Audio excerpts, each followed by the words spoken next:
In today's video, I'm going to teach you how to create a Google Tag Manager account. Whether you're a digital marketer or a website owner, setting up a Google Tag Manager account is a crucial step for enhancing your web analytics and managing tags on your website or app effortlessly. So let's dive right into the process. First, let's head over to tagmanager.google.com.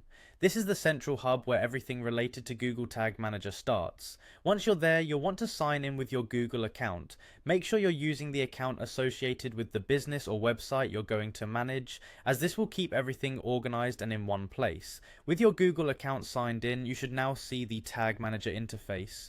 Look to the top left corner for the Accounts tab. Give it a click and you'll notice a Create Account option popping up on the top right. Go ahead and select that to begin setting up your new account. One of the first pieces of information you'll need to enter is the account name. This could be the name of your business, website, or anything that makes sense for you.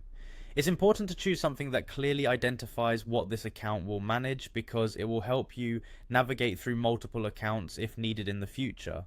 Next, you'll be prompted to select the country location for your account. Be sure to choose the country where your business operates or the primary market you serve. This helps tailor some of the benchmark data and analytics to your particular region. Now you'll see an optional step to share your data anonymously with Google and others. By opting in, you can enhance your analytics by contributing to anonymous benchmarking. It's a useful feature, but entirely up to you whether or not to enable it.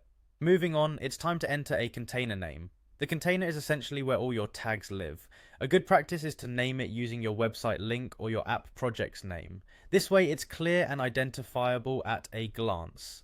Then you need to choose a container type. If your focus is primarily on a website or web application, you will most commonly select web. However, if you're dealing with an iOS app, you should pick iOS or choose Android if that's your focus. For AMP, which stands for Accelerated Mobile Pages, select AMP. And if you're implementing server-side tracking, then go ahead and choose server as your container type.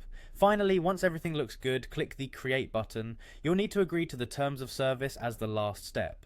Once accepted, congratulations. You've now set up your Google Tag Manager account and are ready to start managing your tags efficiently. Thanks for watching, and I hope this guide was helpful. Be sure to subscribe for more tutorials and tips. Until next time.